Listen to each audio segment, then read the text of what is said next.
तन्त्रको संविधान जारी भएपछि नेपालमा एउटा युग पूरा भएको छ। 70 वर्षदेखि नेपाली जनताले जुन परिवर्तनको निम्ति ठुलो त्याग गरेर त्यसमा पछिल्लो पटक माओवादी नेतृत्वमा सञ्चालित जनयुद्धले निर्णायक भूमिका खेल्यो।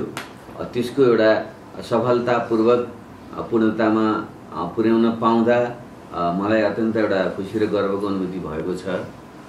यसरी राजनीतिक परिवर्तनको एउटा चरणको काम त पुरा भएको छ, तर अब त्यसमा टेकेर यो उपलब्धि रक्षा गर्दै नयाँ एउटा समृद्ध नेपाल निर्माण गर्नको निम्ति आर्थिक विकास र समृद्धिको कार्यक्रम लागू गर्ने र त्यसमा टेकेर एउटा समाजवादी राज्य व्यवस्थातिर जाने नयाँ युग चाहिँ अब सुरु हुन्छ।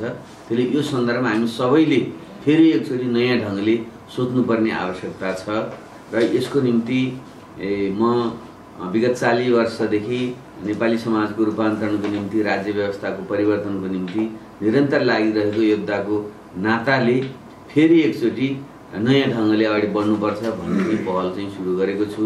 हामी औषध मानिसहरूको चेतना निरन्तरतामा अगाडि बढ्ने त्यसमा अव्यक्त रहने नै हुन्छ, तर इतिहासको नियम भनेको चाहिँ त्यो निरन्तरतामा मात्रै त अगाडि बढ्दैन। खास चरणमा त्यसले एउटा क्रमभङ्गता र छलाङको पनि माग गर्छ, नयाँपनको पनि माग गर्छ। त्यसैले मध्यनजर गर्दै मैले यो संविधान सभाबाट संविधान बनेर एउटा युग पुरा भएर नयाँ युगमा प्रवेश गरेको सन्दर्भमा अब मैले नयाँ युगको निम्ति एउटा नयाँ शक्ति निर्माण गर्ने अभियानको पनि पहल लिनुपर्छ भनेको छु र त्यसैको निम्ति नै असोज 9 गते म सम्बद्ध रहेको पार्टी परित्याग गरेर सबैसँग छलफल गरेर आगामी युगको कार्यभार पुरा गर्ने नयाँ शक्ति निर्माण गर्ने दिशामा चाहिँ म अगाडि बढेको छु। त्यसले स्वतः नै केही जिज्ञासाहरू चाहिँ आएका छन्, तिनलाई त क्रमशः हामी स्पष्ट गर्दै पनि जाउँला। नयाँ काम सुरु गर्दा सुरुमा नै एउटा मोटामोटी चित्र बाहेक प्रष्ट चित्र एकैचोटि बन्दैन। त्यसै भएको हुनाले मैले क्रमशः बसेर छलफल गरेर सबैको राय सल्लाह लिएर एउटा निष्कर्षमा पुग्ने सोचका साथ छलफलको प्रक्रिया चाहिँ अगाडि बढाएको छु।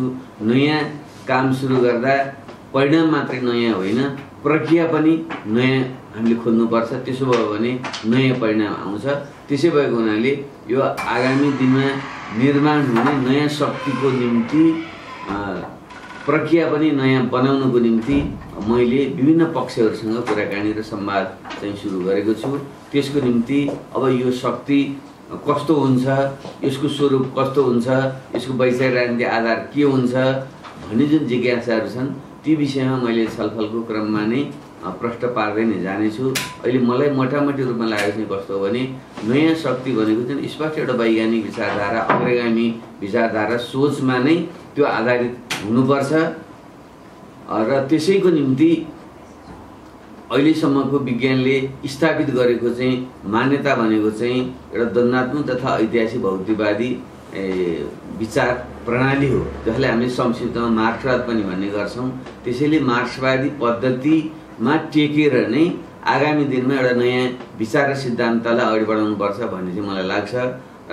तर त्यस क्रममा मार्क्सवादको प्रयोग विभिन्न देशमा हिजो जुन ढङ्गले भयो, 20औं शताब्दीमा जुन ढङ्गले प्रयोग भयो र त्यसमा आधारित जुन समाजवादी व्यवस्था हो त्यसका पनि जुन सीमा देखा परे त्यसलाई समेत पुनर्मूल्याङ्कन गरेर आजको 21औं शताब्दी सुहाउँदो मार्क्सवादको चाहिँ विकास हामीले गर्नुपर्छ र त्यसमा टेकेर नै समाजवादी व्यवस्था पनि हिजोकै धर्रामा होइन, आजको युग सुहाउँदो अहिलेको विज्ञान र प्रविधि र ज्ञान र विज्ञानका नयाँ आविष्कारमा आधारित र नेपालको एउटा ठोस विशेषतामा र आवश्यकतामा आधारित समाजवादको मोडेल पनि विकास गर्नुपर्छ।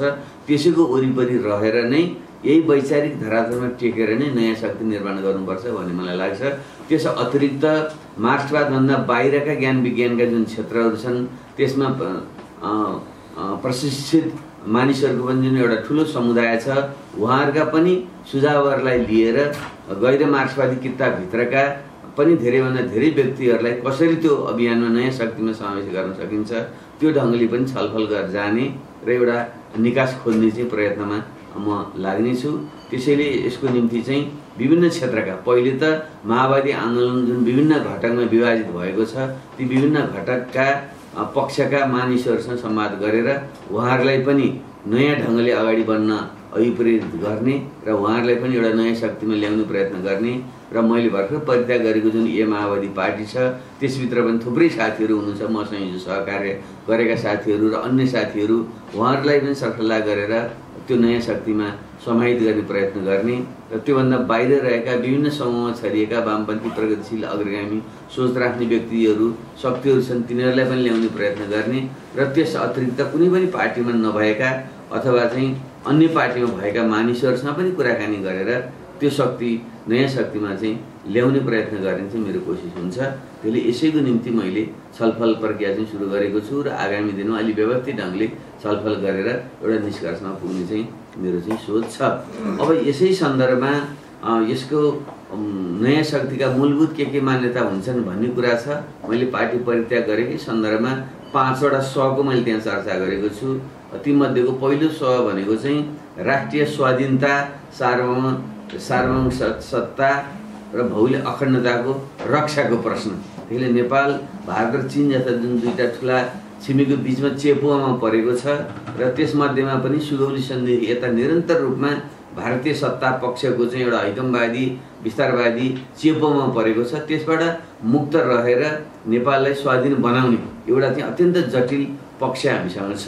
त्यसैले नयाँ बन्ने शक्तिले राष्ट्रिय स्वाधीनताको रक्षा गर्ने, विगतका जुन असमान सम्बन्धहरू छन् त्यसबाट मुक्त गरेर नेपाललाई पूर्ण रूपले स्वाधीन बनाउने त्यो लक्ष्य र सामर्थ्य त्यसले चाहिँ राख्नुपर्छ। र त्यसो गर्ने सन्दर्भमा मैले हिजोदेखि भन्दै आएको चाहिँ एउटा विषय चाहिँ के छ भने हामीले चाहिँ परम्परावादी ढङ्गको चाहिँ एउटा नक्कली राष्ट्रवादको तरिकाले होइन कि र साँच्चै नै प्रगतिशील र राष्ट्रवादको तरिकाले हामी अगाडि बढ्नुपर्छ। त्यो भनेको चाहिँ के हो भने हिजोको शासक वर्गले आफ्नो स्वार्थपूर्तिको निम्ति विदेशी शासकहरूसँग लम्बसार पर्ने तर जनतालाई ढाँट्नको निम्ति चाहिँ मुखले चाहिँ चर्का राष्ट्रवादको कुरा गर्ने, यस्तो जुन नक्कली राष्ट्रवाद छ त्यो चाहिँ घातक छ। त्यसले चाहिँ नेपाली राष्ट्रियतालाई झन् कमजोर पारेको छ र बाह्य शक्तिहरूको चलखेललाई बढाएको छ। त्यसले त्यस्तो नक्कली राष्ट्रवादलाई हामीले परित्याग गर्नुपर्छ र त्यसको सट्टामा चाहिँ हामीले एउटा प्रगतिशील राष्ट्रवादको नीति लिनुपर्छ। त्यो भनेको चाहिँ हाम्रा देशका विभिन्न जाति, क्षेत्र, समुदायका व्यक्तिहरूका बिचमा एकता कायम गरेर राष्ट्रिय एकता बलियो पार्ने र त्यसको निम्ति नेपालमा मुख्य रूपमा चाहिँ यो खस आर्य समुदाय र जनजाति समुदाय र मधेसी समुदाय गरेर मूल रूपमा 3 समुदायबाट जुन नेपाल बनेको छ ती 3वटै समुदायलाई चाहिँ अधिकार सम्पन्न बनाएर एकताबद्ध बनाएर राष्ट्रिय एकता बलियो पार्ने र आन्तरिक राष्ट्रियता र आन्तरिक लोकतन्त्र बलियो पारेर देशको राष्ट्रिय एकता बलियो पार्ने पहिलो पाटो भने। दोस्रो कुरा, नेपाल चाहिँ लामो समयदेखि खास गरी सुगौली सन्धि यता भारतसँग आर्थिक रूपमा एउटा पराश्रित र पराधीन अवस्थामा चाहिँ त्यो असमान सम्बन्धमा बाँधिएको छ र अहिले पनि हाम्रो अर्थतन्त्र हेर्दाखेरि चाहिँ हाम्रो चाहिँ निर्यातभन्दा आयात चाहिँ 9 गुणा बढी छ। यस्तो प्रकारको पराश्रितता रहेसम्म भारतले हामीलाई सधैँ हेप्ने र हामी कहिले पनि स्वाधीन बन्न नसक्ने स्थिति चाहिँ आउँछ। अहिले पछिल्लो पटक देखिएको जुन नाकाबन्दी हेर्नुभयो भने पनि पेट्रोलियम पदार्थमा जसरी हामी पुरै भारतमा हामी निर्भर रहनु पर्यो त्यही हतियारहरूले प्रयोग गरेर चाहिँ हामीमाथि चाहिँ अत्यन्त अन्तर्राष्ट्रिय कानुनको समेत उल्लङ्घन गर्दै जुन हरकत उसले हामी विरुद्ध गरेको छ त्यो यही असमान आर्थिक परनिर्भरताको कारणले बनेको हो। त्यसले यसको निम्ति चाहिँ हामीले चाहिँ नेपाललाई आर्थिक रूपले चाहिँ स्वाधीन बनाउने, समृद्ध बनाउने र जुन एउटा देशमाथिको जुन पराधीनता र पराश्रितता हो त्यसको अन्त्य गरेर विभिन्न देशहरूसँग चाहिँ आर्थिक सम्बन्ध विकास गरेर नेपाललाई चाहिँ एउटा चाहिँ अन्तर्निर्भर अर्थतन्त्रको चाहिँ विकास गर्ने र हामी आफै आर्थिक रूपले समृद्ध बनेर नेपालीलाई रोजगारीको व्यवस्था गरेर विदेश जान नपर्ने ढङ्गले चाहिँ नेपाललाई चाहिँ समृद्ध बनाउने, यसरी आन्तरिक राष्ट्रियता बलियो बनाएर र आर्थिक रूपले चाहिँ आत्मनिर्भर र समृद्ध बनेर नेपालको चाहिँ एउटा राष्ट्रिय स्वाधीनता अगाडि बढाउन सकिन्छ र विदेशमाथिको जुन पराधीनता हो त्यसलाई अन्त्य गर्न सकिन्छ। यो नै एउटा प्रगतिशील राष्ट्रवाद हो भन्ने मलाई चाहिँ लाग्छ। त्यसले यो ढङ्गले जान चाहिँ नयाँ शक्तिले प्रतिबद्धता गर्नुपर्छ र त्यसो हुन सक्यो भने साँच्चै नै यो नयाँ शक्ति चाहिँ 21औं शताब्दीमा नयाँ समृद्ध नेपाल निर्माण गर्ने र राष्ट्रिय स्वाधीनताको रक्षा गर्ने नयाँ शक्ति बन्न सक्छ भन्ने चाहिँ मलाई लाग्छ।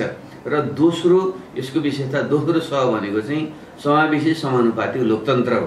हामी अहिलेसम्म हामीले अभ्यास गर्दै आएको एउटा नवउदारवादी जुन लोकतन्त्र छ त्यसले चाहिँ औपचारिक बराबरीको त कुरा गर्छ, तर नेपालमा जुन विभिन्न वर्ग जाति क्षेत्र लिङ्ग समुदायमा समाज विभाजित छ ती समुदायलाई बराबरीको अधिकार दिने हो भने हामीले चाहिँ एउटा समावेशी समानुपातिक लोकतन्त्रको विधि चाहिँ हामीले अपनाउनु पर्छ र त्यसमा हामीले प्रतिबद्ध रहेर मात्रै एउटा नयाँ शक्तिले सम्पूर्ण जनतालाई लोकतन्त्रको अभ्यास गराउन सक्छ।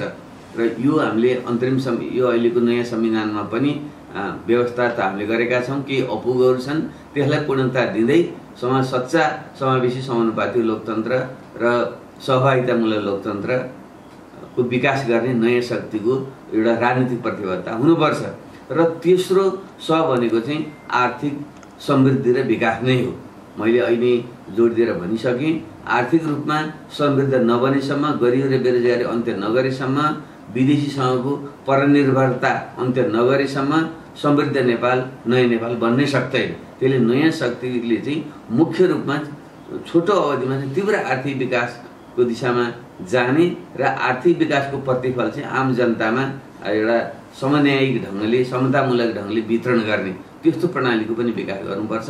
अर्थात् चाहिँ एउटा समावेशी विकासको चाहिँ बाटो लिने नयाँ शक्तिको चाहिँ तेस्रो चाहिँ विशेषता हुन्छ भन्ने मलाई लाग्छ।